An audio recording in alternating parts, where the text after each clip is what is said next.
Alô, meus amigos, estamos mais uma vez juntos para o nosso estudo em grupo dos livros de André Luiz e Chico.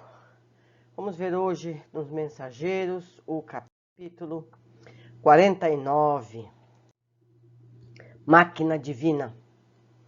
Então se passaram muitos minutos e estávamos ao lado do agonizante, cuja situação preocupava o clínico espiritual. Era um cavalheiro de 60 anos presumíveis que a leucemia aniquilava amorosamente. Há muitos dias se encontrava em coma, explicou o facultativo, mas temos necessidade de mais forte auxílio magnético para facilitar o desprendimento. No aposento, além das duas senhoras desencarnadas, a mãe do agonizante e uma parenta próxima, viam-se familiares encarnados dando mostras de grande aflição. Nosso orientador examinou o enfermo detidamente e sentenciou: nada resta senão a necessidade de concurso para o desligamento final. Aniceto, a seguir, recomendou observássemos o moribundo com atenção. Concentrando todas as minhas possibilidades, fixei o enfermo prestes a desencarnar. Notei com minúcias que a alma se retirava lentamente através dos pontos orgânicos insulados. Assombrado, verifiquei que, bem no centro do crânio, havia um foco de luz mortiça, candelabro aceso às ondulações brandas do vento. Enchia toda a região encefálica, despertando-me profunda admiração. A luz que você observa, disse o instrutor amigo, é a mente, cuja definição essencial não temos, por agora, conceituação humana. É muito importante esse trecho.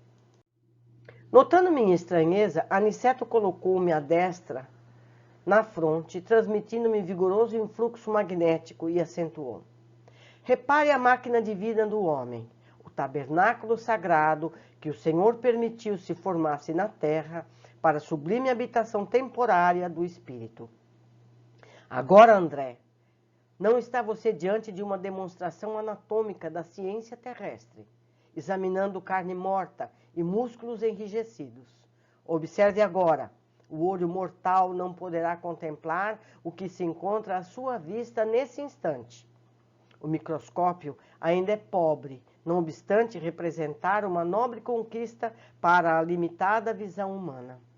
A cooperação magnética do querido mentor modificara-me a cena e fui compelido a concentrar todas as minhas energias, a fim de não inutilizar a observação pelo golpe do espanto.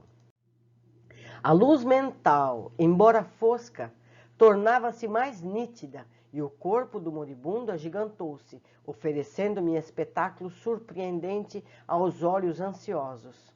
Parecia-me o corpo agora maravilhosa usina, nos mais íntimos detalhes. O quadro científico era simplesmente estupefativo. Identificava em grandes proporções os 9 sistemas de órgãos na máquina humana. O arcabouço ósseo, a musculatura, a circulação sanguínea, o aparelho de purificação do sangue, consubstanciando nos pulmões e nos rins o sistema linfático, o maquinismo digestivo, o sistema nervoso, as glândulas hormonais e os órgãos dos sentidos. Tal revelação histológica era diferente de tudo o que eu poderia sonhar nos meus trabalhos de medicina. A circulação do sangue semelhava-se a movimento de canais vitalizadores daquele pequeno mundo de ossos, carne, água e resíduos. Milhões de organismos microscópicos iam e vinham na corrente empobrecida de glóbulos vermelhos. Presenciava a passagem de formas esquisitas à maneira de minúsculas embarcações carregadas de bactérias mortíferas.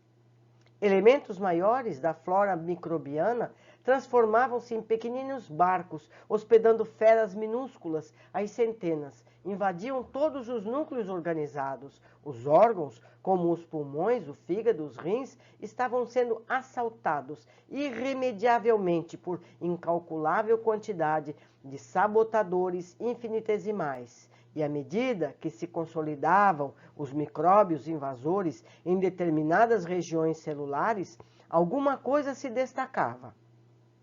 lentamente, da zona atacada, como se um molde sempre novo fosse expulso da forma gasta e envelhecida, reconhecendo eu desse modo que a desencarnação se operava através de processo parcial.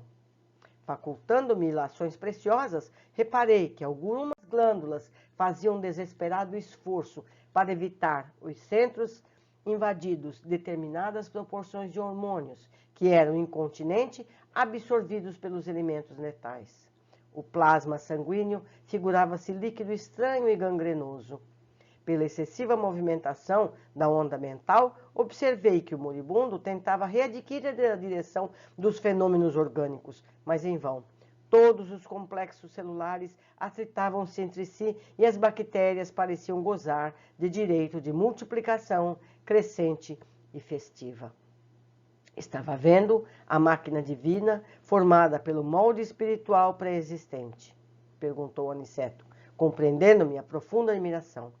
O corpo do homem encarnado é um tabernáculo e uma bênção. Nessa hecatombe angustiosa de uma existência, pôde você reparar que todos os movimentos do corpo são subordinados à administração da mente. O organismo vivo, André, representa uma conquista laboriosa da humanidade terrestre no quadro de concessões do Eterno Pai. Pode você agora identificar os movimentos da matéria viva. Cada órgão é um departamento autônomo na esfera celular, subordinado ao pensamento do homem. Cada glândula é um centro de serviço ativo. Há muita afinidade entre o corpo físico e a máquina moderna. São ambos impulsionados pela carga de combustível, com a diferença de que no homem a combustão química obedece ao senso espiritual que dirige a vida organizada. É na mente que temos o governo dessa usina maravilhosa. Não possuímos aí tão somente o caráter, a razão, a memória, a direção, o equilíbrio, o entendimento, mas também o controle de todos os fenômenos da expressão corpórea. Na sede mental e, consequentemente, no cérebro, temos todos os registros de distribuição dos princípios vitais aos núcleos celulares, inclusive a água e o açúcar. Os centros metabólicos são grandes oficinas de trabalho incessante. A mente humana, ainda que indefinível pela conceituação científica limitada na Terra, é o centro de toda a manifestação vital do planeta. Cada órgão, cada glândula, meu amigo, integra o quadro de serviço da máquina sublime, constituída no molde sutil do corpo espiritual pré-existente. E, por isso mesmo, chegará o tempo em que a ciência reconhecerá qualquer abuso do homem como ofensa causada a si mesmo. A usina humana é repositório de forças elétricas de alto teor construtivo ou destrutivo. Cada célula é minúsculo motor trabalhando ao impulso mental.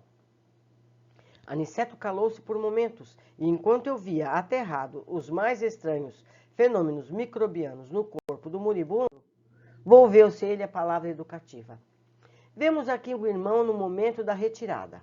Repare a incapacidade dele para governar as células em conflito. A corrente sanguínea transformou-se em veículo de invasores mortíferos, que não encontraram qualquer fortificação na defensiva. Observe e identificará milhões de unidades da tuberculose, da lepra, da difteria, do câncer, que até agora estavam contidos nos porões da atividade fisiológica pela defesa organizada e que se multiplicaram assustadoramente, de par com os outros micróbios tão prolíferos quanto terríveis. A nutrição foi interrompida. Não há possibilidade de novos suprimentos hormonais. O agonizante retrai-se aos poucos e ainda não abandonou totalmente a carne, por falta de educação mental. Vê-se pelo excesso de intemperança das células, sobre as quais não exerce nem mesmo um controle parcial. Que este homem viveu bem distante da disciplina de si mesmo. Seus elementos fisiológicos são demasiadamente impulsivos, atendendo muito mais ao instinto que ao movimento da razão concentrada. E falar verdade, nesse nosso amigo, não está desencarnando. está sendo expulso da divina máquina, onde, pelo que vemos, não parece ter prezado bastante os sublimes dons de Deus. Capítulo curto, mas objetivo. Vamos às observações. Aniceto leva agora André e Vicente para acompanhar o desencarne. O homem em questão estava com leucemia. Aniceto amplia a visão de André e este pode perceber todo o sistema vital, as bactérias que competiam com a mente do homem que lutava por manter a vida. As explicações de Aniceto vão muito além de nossa capacidade de entendimento pleno, pois não temos conhecimento pleno da fisiologia, mas entendemos que o molde perispiritual que determina a forma e as funções dos corpos. André percebeu a luz no centro cerebral, sede da centelha do espírito. A mente comanda os processos vitais, mas naquele caso já não seria capaz de manter-se no corpo físico. As consequências da leucemia estavam ganhando essa luta. Aniceto ainda aponta para a variedade de milhões de unidades da tuberculose, da lepra, difteria, câncer, que até agora estavam contidos nos porões da atividade fisiológica. Ou seja, esse indivíduo tinha possibilidade de ter qualquer uma dessas doenças. No caso, se desenvolveu o câncer, que é o caso da leucemia. Então, a gente percebe que a gente tem latente todas as doenças que a gente poderá vir a ter. Ou seja, aquele indivíduo possuía todas as opções de arquivos perispirituais, que surgiriam no momento programado segundo suas necessidades de resgate e aprimoramento. Nossa saúde ou doença, a menos que seja negligenciada na vida atual, está programada em nosso perispírito. E eu ainda completo. Dependendo da vida que se leve, a gente pode até mesmo não desenvolver uma doença que estava programada. Se a gente entender a lição e desenvolver a nossa competência nesse sentido, a doença pode não ser necessária para o nosso aprendizado, porque fomos dóceis e aprendemos, apesar de não ter essa doença, certo? Mais uma vez, aprendemos que a educação espiritual pode nos auxiliar muito nos momentos do desprendimento. Dessa forma, não precisaremos viver angústias desnecessárias na hora do nosso desprendimento do corpo físico. Aniceto ainda analisa a personalidade do homem em processo de desencarne. Por ser impulsivo e indisciplinado, tanto no trato do seu corpo, então teve mais acelerado o processo de adoecimento, perdendo a batalha para os invasores bacteriológicos. Ele poderia, pelo comportamento dele, ter, como eu já disse, ou adiado a doença para mais tarde, ou até mesmo não ter essa doença, qualquer doença. Meus amigos, foi uma alegria, mais uma vez, termos esse capítulo juntos. Aguardo ansiosa pelo comentário de vocês, porque certamente eu deixei passar muita coisa. Até breve, um grande abraço.